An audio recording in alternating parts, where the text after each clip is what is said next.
Boa noite a todas e todos. Estamos começando mais um projeto Sextou com CRP03. Hoje teremos uma convidada e um convidado para as temáticas.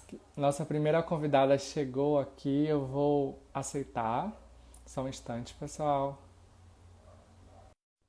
A Thaís está entrando aí. Sejam todas bem-vindas e bem-vindos. Olá, Thaís, me ouve? Sim, Boa noite, bem-vinda. Estava boa apresentando aqui o noite. pessoal. Então, hoje a gente está com o projeto Sextou com CRP03. Estamos recebendo nesse primeiro momento a psicóloga Thaís, né, que vai falar sobre a psicologia no SUAS em tempos de Covid-19. Thaís é uma convidada da gestão para conversar com a gente sobre essa temática. Para falar um pouco dela antes, né, de passar a fala para você. Seja muito bem-vinda. Thais é especialista em psicologia jurídica, né, e gestão de pessoas. Ela é psicóloga, CRP 036660. Ela atua na assistência social desde o ano de 2005 e é psicóloga convidada da comissão, né, regional da gente da Corepas, né, que é a Comissão Regional de Psicologia na Assistência Social, aqui do CRP 03, desde o ano de 2017. Então, Thais é conselheira no Conselho Estadual de Assistência Social desde dezembro de 2018, representando o CRP 03 na categoria de entidade de trabalhadoras do SUAS. Thais, a fala tá com você. Pode, o que precisar de mim, eu tô aqui, eu sigo anotando as perguntas, né, como a gente combinou no bloco. Se precisar de qualquer coisa, é só me chamar, estou à disposição. A fala é sua. Prontinho. Obrigada, Luan. Boa noite, gente. Boa noite, colegas, psicólogos, psicólogas, né? Trabalhadores do SUAS, né, que estão aqui se interessando pela temática. Agradecer primeiramente à gestão, né, do CRP pelo convite. Muita satisfação da gente poder falar, né, sobre a assistência social. Num espaço de tanta credibilidade, né? Agradecer também às companheiras da Corepas, né, da comissão, que contribuíram na construção da minha fala, né? Porque eu costumo dizer que aqui eu não falo por mim, né? Eu falo pela Corepas, pelo coletivo, digamos assim. Então, Luan, eu fiz aqui uns tópicozinhos, né, para eu ir me guiando, porque são muitas coisas que a gente gostaria de falar. A gente teve até dificuldade para compilar o que é que a gente ia estabelecer de prioridade, né? Quando tudo isso começou, né, a gente vai tentar focar na questão da pandemia, né? Quando tudo isso começou, a gente ficou um pouco perdido, né? Onde a gente se encaixa, né, dentro de tudo isso que está acontecendo de novo, né? Foi quando, em 20 de março, e aí, gente, eu vou citar alguns documentos aqui que são importantes, mas depois a gente pode disponibilizar todos eles, né? Porque vale a consulta, né? Que a gente não tem como aqui abrir o conteúdo completo de tudo que a gente tem em mãos hoje, né? O decreto 1082 de 20 de março, ele traz a assistência social como serviço público e trabalho essencial diante da pandemia. E aí eu já vou começar fazendo uma reflexão contraditória, né? Porque quem é trabalhador do SUAS aqui como eu, há tanto tempo, tem vivenciado um período de imenso desmonte da nossa política, né? Desde a PEC 95, né? Da Emenda Constitucional 95, que ficou conhecida como a PEC da morte, que fala sobre o congelamento, né? A questão do teto dos recursos para algumas políticas públicas, inclusive de assistência social. Daí para cá, a nossa realidade é de vínculos de trabalhos precarizados, baixos salários. Os colegas que estão aqui acompanhando sabem bem, né, que a nossa realidade é complicada. A gente vem de uma realidade de repasse sem continuidade, sem garantia de um repasse nas datas corretas para que a gente possa fazer um planejamento nas nossas atividades. E agora, bem recente, um corte absurdo no orçamento da política de assistência social, né? Então, eu já começo fazendo essa reflexão. Como é que a gente vem, né, de uma realidade, de uma política pública de um desmonte absurdo, né? E nesse momento que a gente se depara com uma situação como essa, de crise no país, a gente vê que é uma política tão importante, né? E considerada, inclusive, dentro da normativa técnica do governo como uma política essencial. Né? E aí eu vou iniciar falando um pouquinho, trazendo alguns pontos importantes referentes à questão da pandemia. Né? Quando essa pandemia chegou, a gente precisou dar atenção a alguns pontos que são atípicos, né? Diferente, é algo novo. A gente nunca presenciou nada parecido na nossa prática de trabalho. Primeiro, pela sua proporção, né? É algo de uma proporção imensa, mundial, né? E a gente fica mesmo sem saber qual caminho percorrer na construção dessa realidade. Segundo, a especificidade do potencial de contaminação desse vírus, né? Que isso foi um ponto que acabou afetando diretamente na nossa prática de trabalho enquanto psicólogos. Eu não sei se os colegas sabem, mas a gente já tem uma construção dentro do Conselho de documentos e de normativas que regem o trabalho em situações de emergências e desastres, né?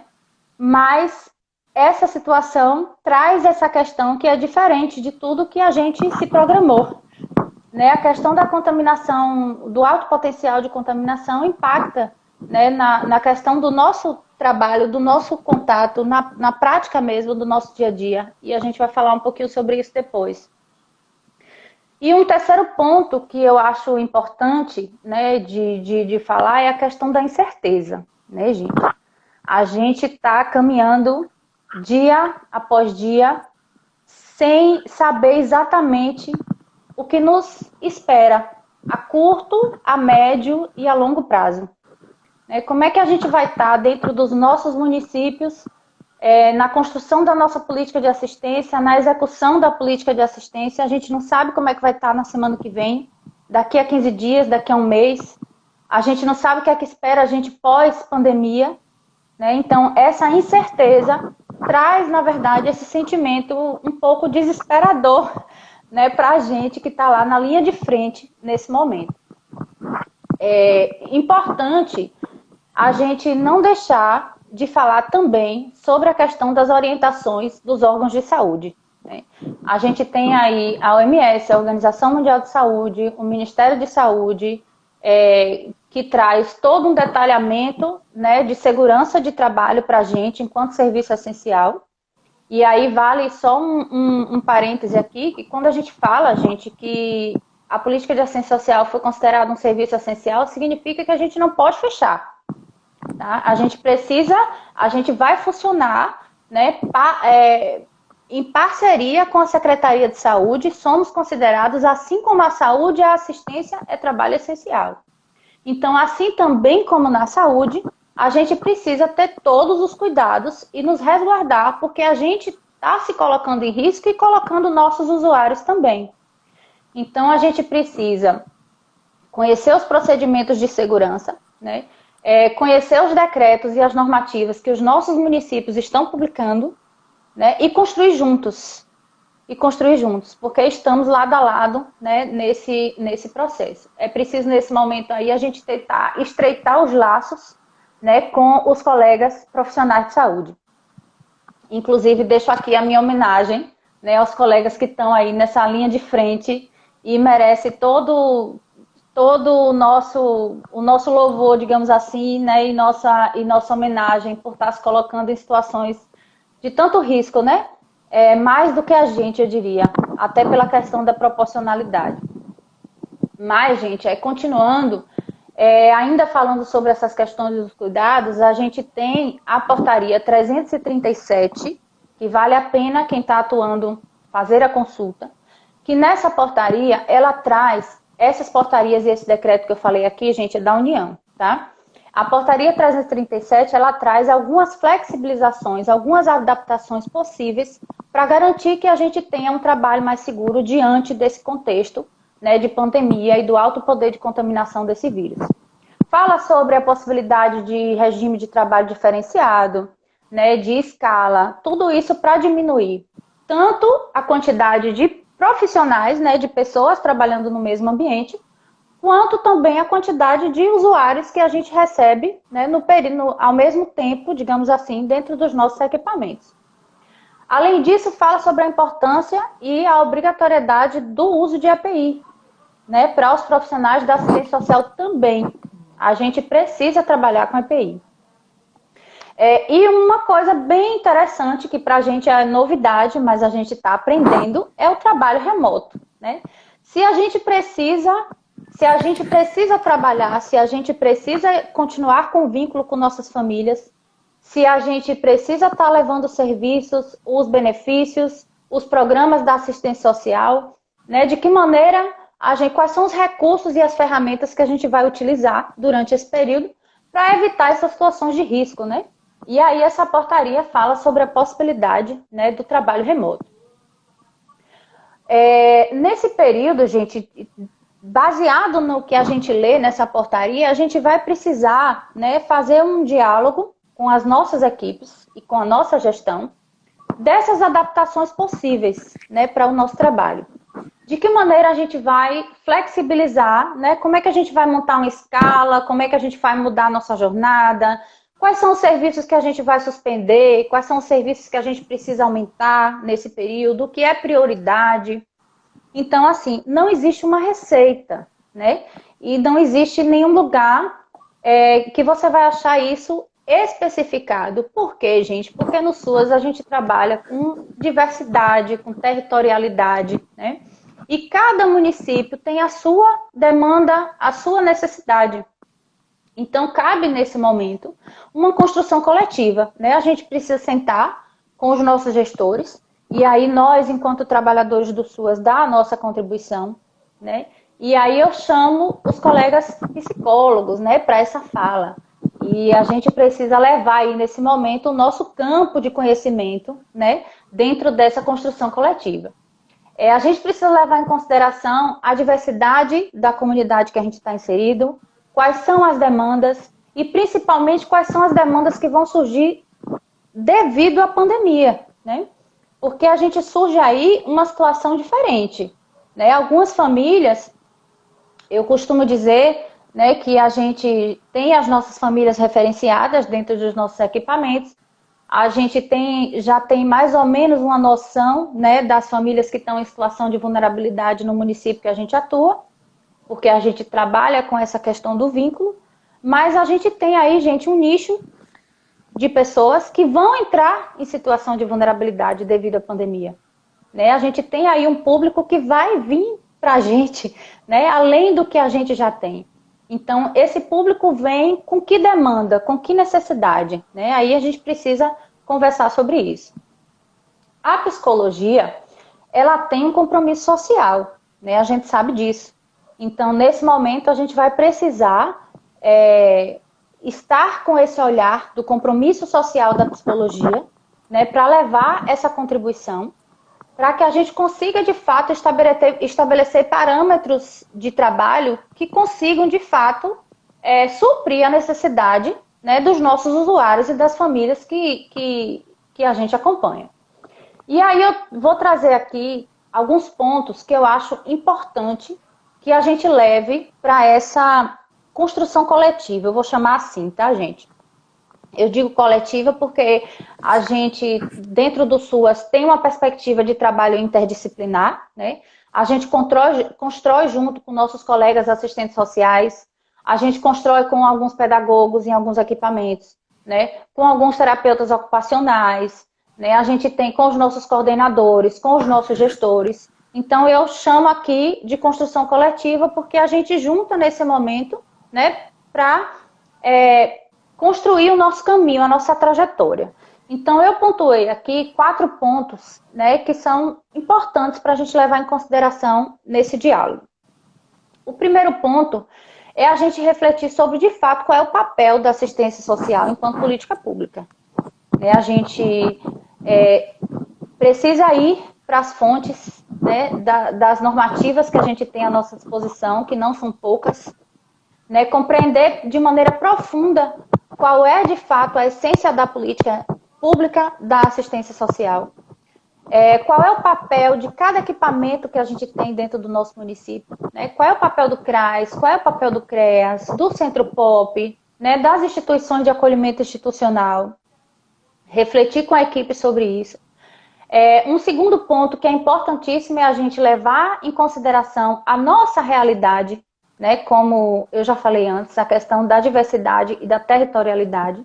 E também, nesse momento, para a gente conhecer quais são os dispositivos que a gente tem à nossa disposição, digamos assim, porque muita coisa está fechada. Muitos órgãos estão fechados, né? Muitos setores, digamos assim, que atuam em parceria com a gente no dia a dia, enquanto rede, não estão funcionando. Então, a gente precisa conhecer quais são os dispositivos que a gente tem nesse momento, estreitar esses laços e levar em consideração que a gente, né, como a rede vai funcionar durante esse período de pandemia. Um terceiro ponto, gente, é a questão do olhar profissional, né, do campo de conhecimento. Quando a gente faz, e aí eu volto para o termo da construção coletiva, a gente, numa perspectiva interdisciplinar, a gente compreende que todos temos o mesmo objetivo, né? Mas cada um traz uma bagagem diferente. Então, o gestor tem um olhar diferente, o assistente social tem um olhar diferente, o psicólogo também tem um olhar diferente, né? E a gente precisa trazer, compreender sobre as questões da psicologia social, sobre as questões das relações sociais, de autonomia, né, para a gente poder conseguir construir nesse momento. E, por último, a questão das normativas, né? A gente está dentro de um sistema único, né? A gente está dentro de um sistema organizado e que a gente precisa cumprir, né, todas as normativas que nós temos. Então, vamos visitar a LOAS, vamos visitar a PNS, vamos conhecer o que a gente tem de decreto publicado recentemente.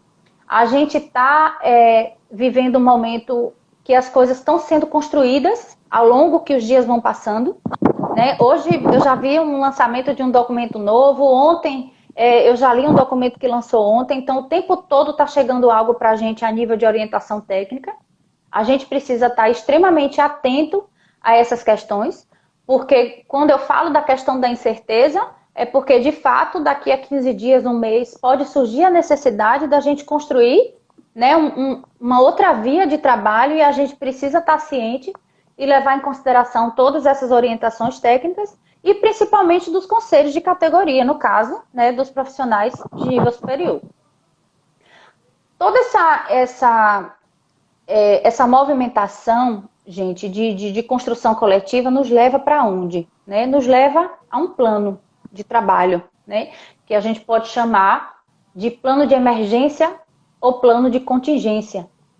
Né? É um plano onde a gente, depois de discutir tudo isso que a gente falou aqui, da questão das prioridades, do que a gente vai fechar, do que a gente vai manter, do que a gente vai intensificar, né? Tudo isso a gente precisa colocar no papel. Né? E a gente precisa ter um norte, ter um caminho traçado, com parâmetros, né, de trabalho, com padronização, com um discurso alinhado entre a equipe, né, entre a equipe, entre a gestão e entre as políticas públicas intersetoriais que nesse momento estarão ao nosso redor. Então, esse plano é uma condição, eu diria que assim, sine qua non para a gente seguir daqui em diante. Então, assim, muitos municípios ainda não construíram seus planos, porque, como eu disse, a gente está caminhando e aprendendo, né, e produzindo. Inclusive, um desses documentos que eu comentei aqui, que eu recebi e foi lançado essa semana, foi justamente uma orientação técnica para a construção do plano de contingência, que o Estado, né, publicou essa semana. Então, esse plano, ele traz toda a orientação técnica, então a gente precisa ler esse material, trazer para a nossa equipe e montar o nosso plano de contingência baseado na nossa realidade, né? Então, lá a gente vai traçar quais são as nossas prioridades e de que maneira a gente vai fazer isso acontecer. Então, a gente precisa colocar lá o que nós vamos fazer, como nós vamos fazer, para quem nós vamos fazer, né? Tudo explicado mesmo para ser um documento norteador do nosso trabalho. Alguns pontos, né? E aí eu volto a falar um pouco da portaria 337, quando ela fala da flexibilização de trabalho, né, com relação aos atendimentos e tal, e ela traz a possibilidade do trabalho remoto. A gente precisa compreender um pouquinho e falar também sobre o que é esse trabalho remoto, né? A gente precisa, nesse momento, baseado em toda a orientação e recomendação dos órgãos de saúde, promover o distanciamento social, né? Evitar aglomeração de pessoas. E esse recurso, digamos assim, essa ferramenta do trabalho remoto, vem para nos ajudar nesse sentido. Importante falar, gente, que a gente tem percebido que tem surgido algumas dúvidas com relação ao atendimento presencial e à visita domiciliar, né? Não foi proibido, tá? Não está proibido o atendimento presencial ou a visita domiciliar. Mas a gente tem a recomendação de que a gente só use desse recurso em último caso, né? A gente precisa tentar, lá na construção do plano, dialogar com a gestão, quais são as ferramentas que a gente pode utilizar nesse momento para poder atender e acompanhar as famílias remotamente. Quais são essas ferramentas? E aí a gente vai muito de acordo com a realidade de cada município, né? Pode ser telefone, pode ser WhatsApp, pode ser chamada de vídeo, e-mail, né? Tudo que envolve o uso de tecnologias, né? Tecnologias de informação, vamos dizer assim. E aí eu preciso aqui, na verdade, fazer outra fala direcionada para a nossa categoria, né? Quando a gente precisa estar ciente de que dentro da prática do psicólogo, né, a gente tem uma resolução específica que fala sobre o atendimento remoto. Essa prática, gente, não era comum, não é comum dentro do SUAS, não é comum dentro do SUS, né, não é comum dentro das políticas públicas.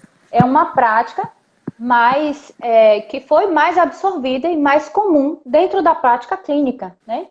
Então, automaticamente, quando a gente ouve falar da resolução e do atendimento online, a gente associa que é algo relacionado ao atendimento clínico. Mas a gente precisa, e aí eu convido os colegas, né, a acessar a plataforma do Conselho Federal de Psicologia, fazer a leitura da resolução, né, das resoluções, na verdade, e aí eu acho importante falar um pouquinho sobre elas aqui, né? A resolução 2011, a resolução 11 de 2018, ela fala sobre o uso de tecnologias para o atendimento remoto do psicólogo, né? E aí ela traz algumas questões que a gente precisou fazer um ajuste agora. Porque, como eu disse lá no começo, essa pandemia traz algumas questões bem específicas, né, dela. Então, o atendimento remoto, até o momento, ele era vedado, a gente não podia atuar através de tecnologias diante de situações de emergências, né, e desastres, e diante de situações de vítimas de violência, por exemplo, de abuso sexual, né, esse tipo de situação.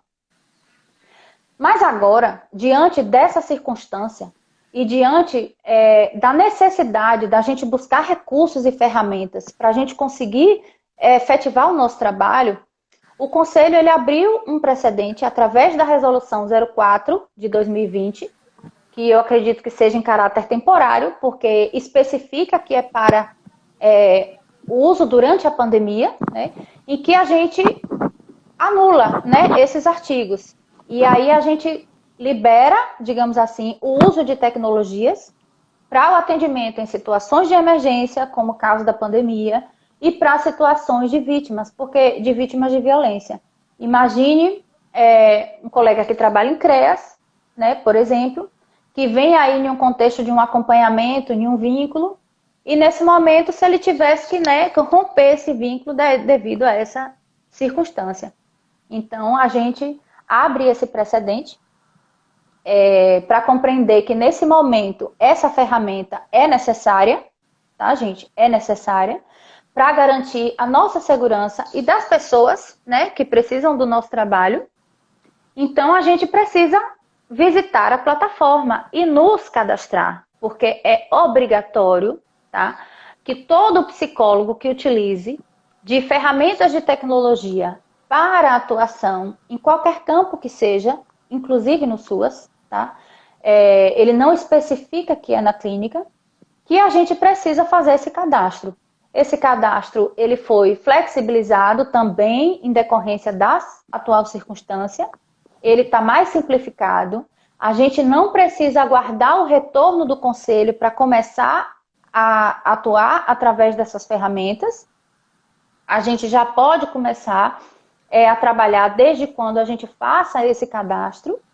Então, é importante a gente deixar aqui para as colegas que já estão utilizando, né, de ferramentas de tecnologia ou que estão em discussão nos seus municípios da possibilidade de usar essas ferramentas nesse momento, que vá ao site e que faça o seu cadastro no EPSI, tá? Porque lá a gente se compromete com as questões éticas e de sigilo, né, que dizem respeito à nossa prática enquanto psicólogo, mas também a nossa prática enquanto trabalhadores do SUAS, né? Porque assim como o nosso código de ética fala sobre a questão da nossa responsabilidade com o sigilo, né, dos nossos pacientes, clientes, ou como a gente queira chamar, dentro do SUAS a gente também fala sobre a responsabilidade do sigilo, né, com o que o nosso usuário traz para a gente. E essa responsabilidade, gente, é nossa, tá? Enquanto profissional. Então, a gente precisa dialogar com a gestão com relação à oferta dos recursos, né? A garantia do sigilo e da privacidade, mas a responsabilidade e iniciativa é da gente, tá? Então, reforço bastante isso, a gente achou importante falar, porque essa informação, muitos colegas a gente percebeu que ainda não tem, né? Ou que está em dúvida. Então, é importante reforçar que é obrigatório sim, tá? Se a gente já está atuando ou pretende atuar através dessas ferramentas, vamos lá fazer o nosso cadastro, tá? Antes da gente ser trabalhadores do SUAS, né? Antes da gente ser psicólogo de CRAS ou de CREAS ou técnico de referência, a gente é psicólogo, né? E a gente precisa se enquadrar nas orientações do nosso conselho. Vamos seguir, certo? Um outro ponto que nós achamos interessante falar com vocês aqui é sobre a questão dos benefícios eventuais, né? A gente sabe, né, que dentro da assistência social a gente vem de um contexto de práticas assistencialistas, né, que tanto a gente luta para se afastar. E nesse momento o benefício eventual acaba tendo, gente, um caráter diferente, tá?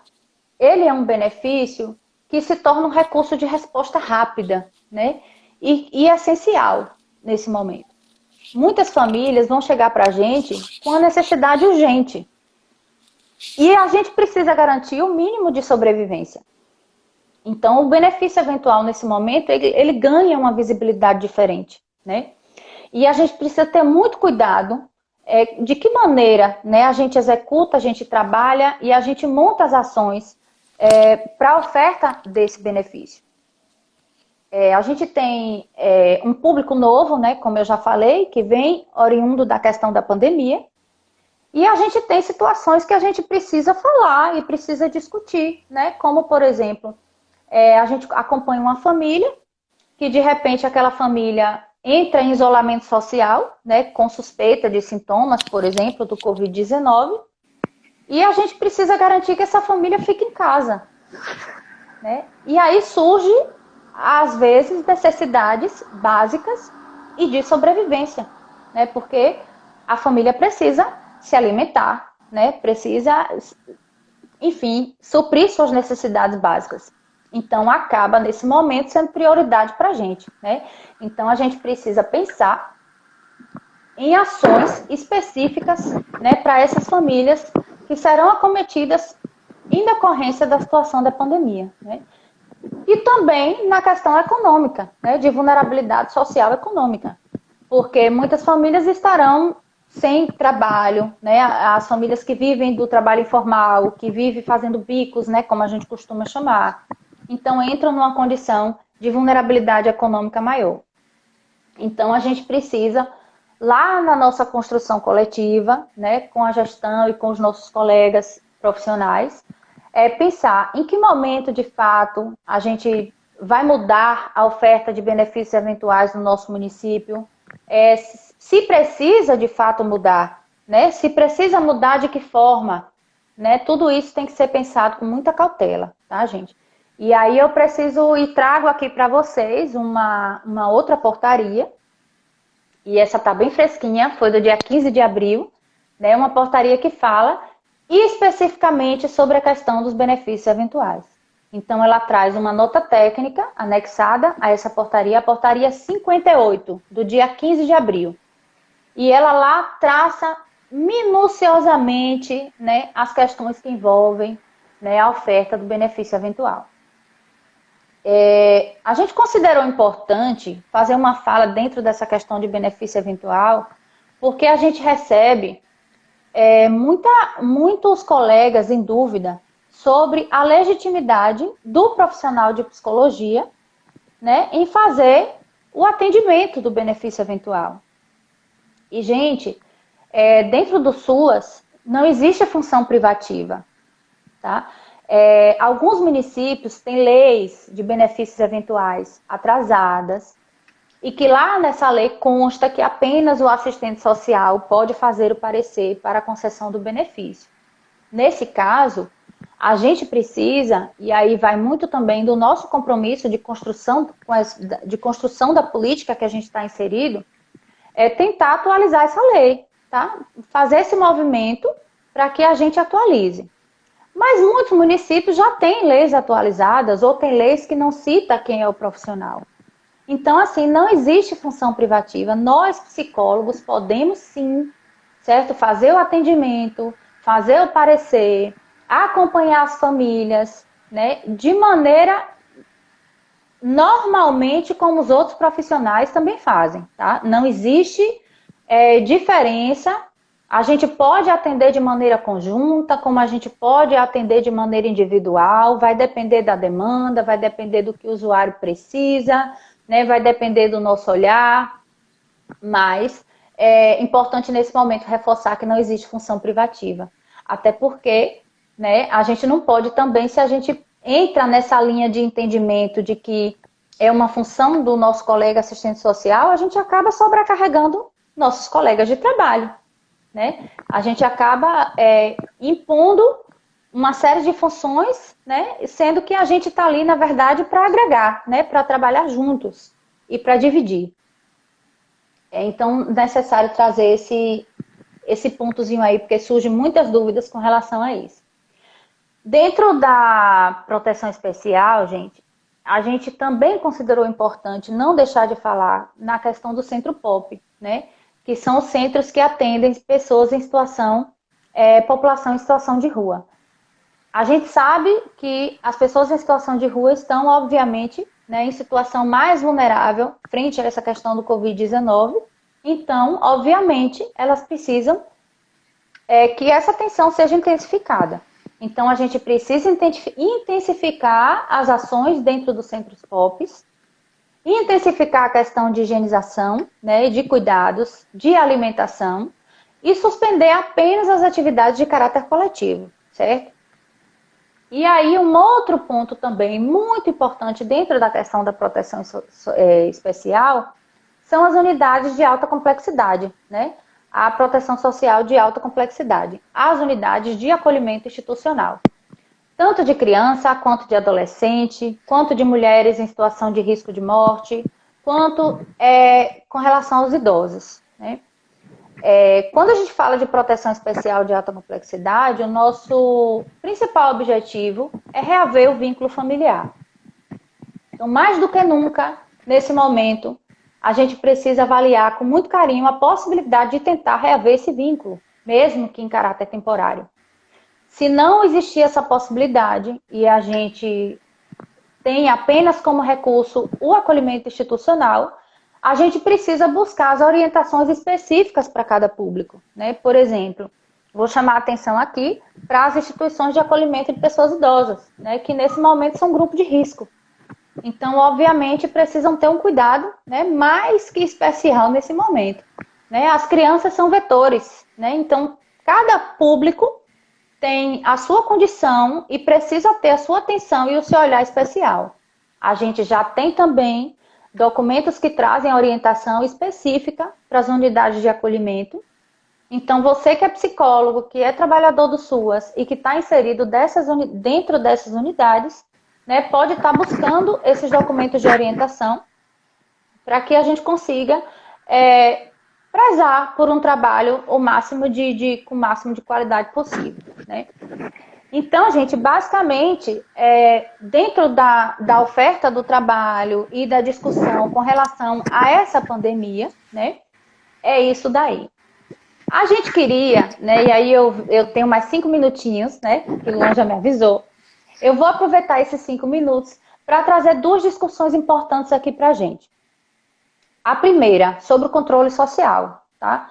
O Conselho Municipal de Assistência Social é o órgão que orienta ou que debate, digamos assim, que delibera sobre a execução da política, que a gente está no momento que a gente precisa mudar tanta coisa dentro da política de assistência, desde o nosso horário de trabalho, a suspensão de atividades, a intensificação de outras, né, o uso de recursos de maneira diferente do que a gente está habituado, o Conselho não pode se isentar de estar perto e junto nesse momento, né? Então, é importantíssimo que a gente chame o Conselho Municipal para estar participando dessa construção coletiva junto com a gente.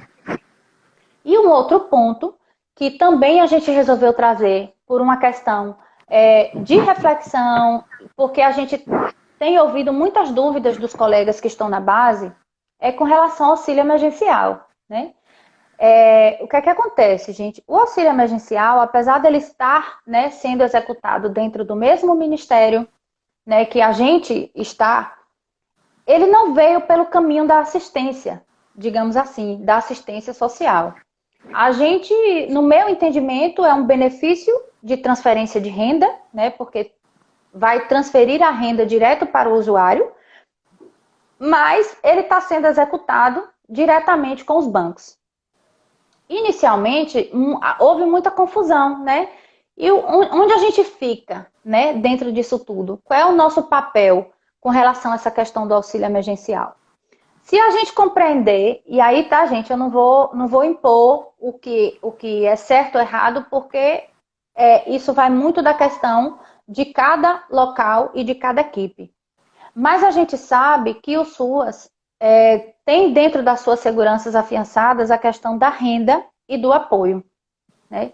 Então, se a gente tem o papel de apoiar os nossos usuários a ter acesso aos seus direitos, né, inclusive o direito à renda, de certo modo, nós temos sim, né, responsabilidade diante desse contexto.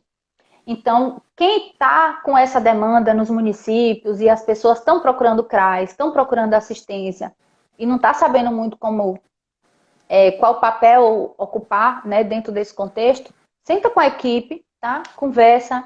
A gente tem ouvido muitas práticas criativas, inclusive, que têm dado certo por aí, né? O pessoal tem buscado parceria com as outras políticas, com as escolas, né? Tem utilizado outros espaços neutros que não seja dentro do CRAS, que consiga estabelecer uma segurança evitando aglomeração, para a gente conseguir orientar, né, esse público, passar orientação, ajudar com os cadastros, né? Porque a gente sabe que, de certo modo, nós temos essa responsabilidade com o nosso público, né?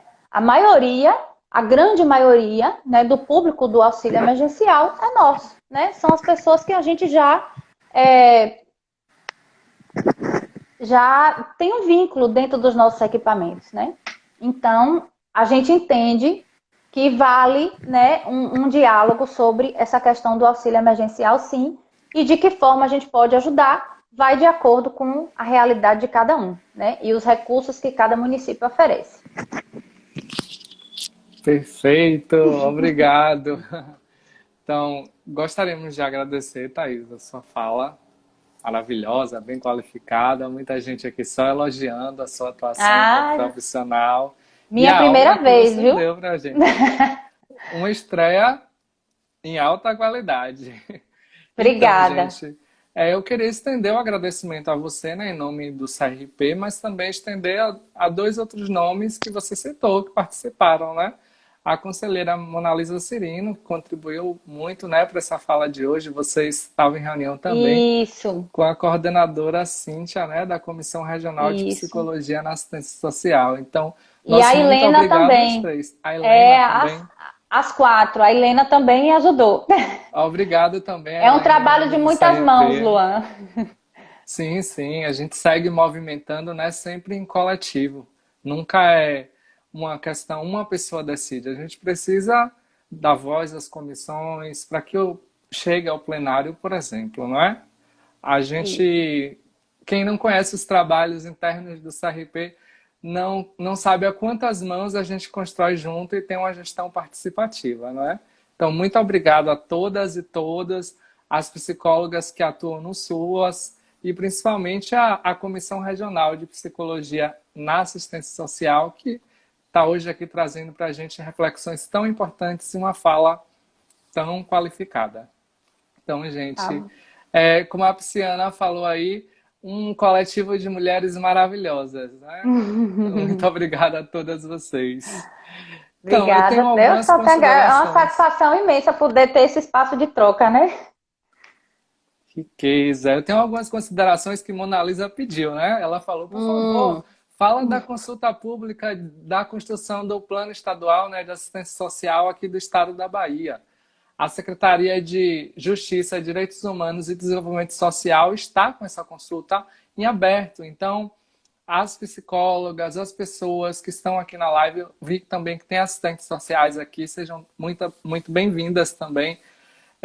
Ajudem nessa construção, né, desse plano estadual de assistência social no nosso estado. É também uma construção de um plano participativo, né? Para além disso, a gente tem aí a mesma secretaria, através da Superintendência de Assistência Social, né, e a gestão do SUAS, ela está com vistas na elaboração de um plano estadual de educação permanente, que também, né, solicita a colaboração de todas as isso. trabalhadoras que atuam na rede do SUAS, governamental ou não governamental, para que preencha o questionário, né, de levantamento de demandas de educação permanente para a elaboração do programa, não é? Então, esse questionário está aberto até 30 de abril. O que é que eu De vou abril. fazer depois?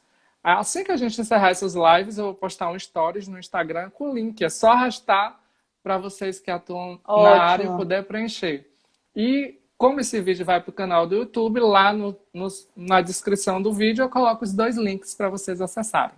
Pode ser assim? Perfeito? Ótimo. Tranquilo, né?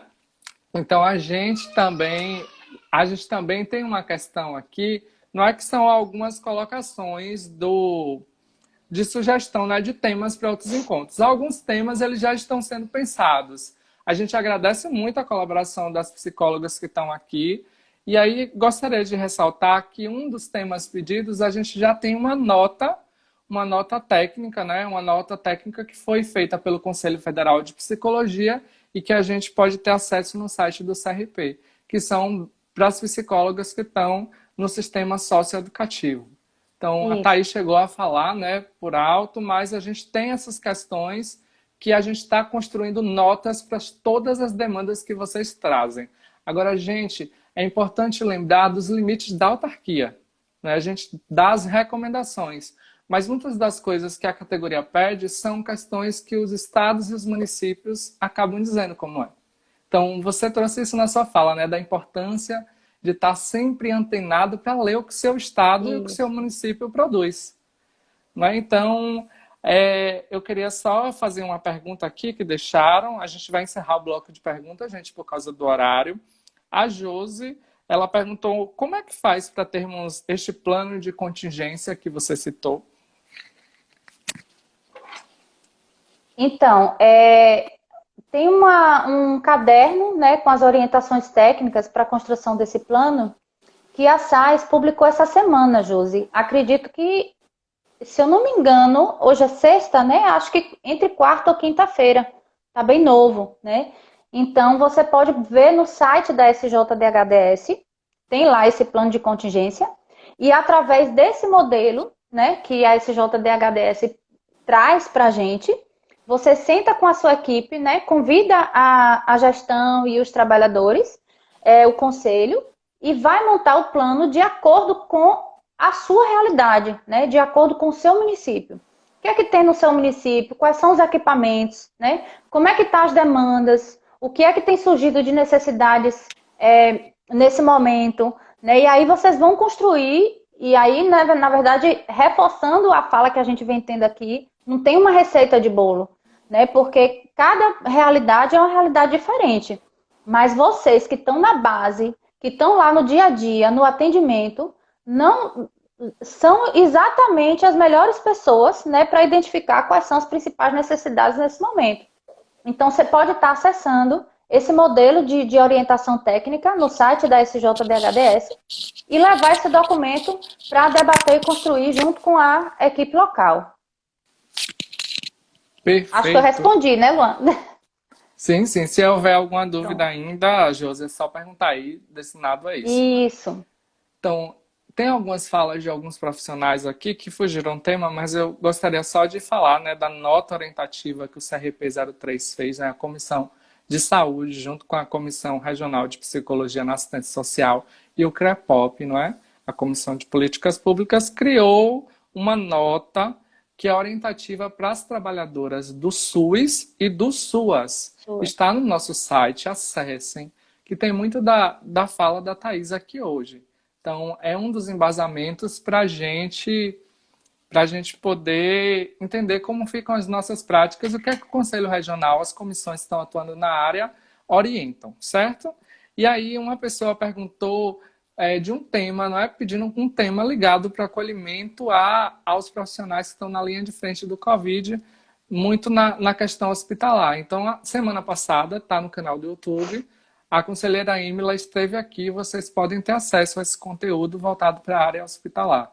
A gente fez semana passada o SUS e essa semana a gente está discutindo sobre o SUAS, certo? E aí é muito comum, Thaís, surgir algumas questões, que isso inclusive está chegando no nosso e-mail, né, da gestão, que é sobre a dificuldade de EPIs. Aí eu queria dizer para a categoria, a gente vai publicar uma nota na segunda-feira, que a importância, a gente está ciente dessas situações, a gestão entende que tem que participar nessas gestões também, mas a gente precisa dar força e vez ao nosso sindicato, que é o responsável pelas condições de trabalho. Para isso, a gente criou o grupo de trabalho de psicologia e articulação sindical.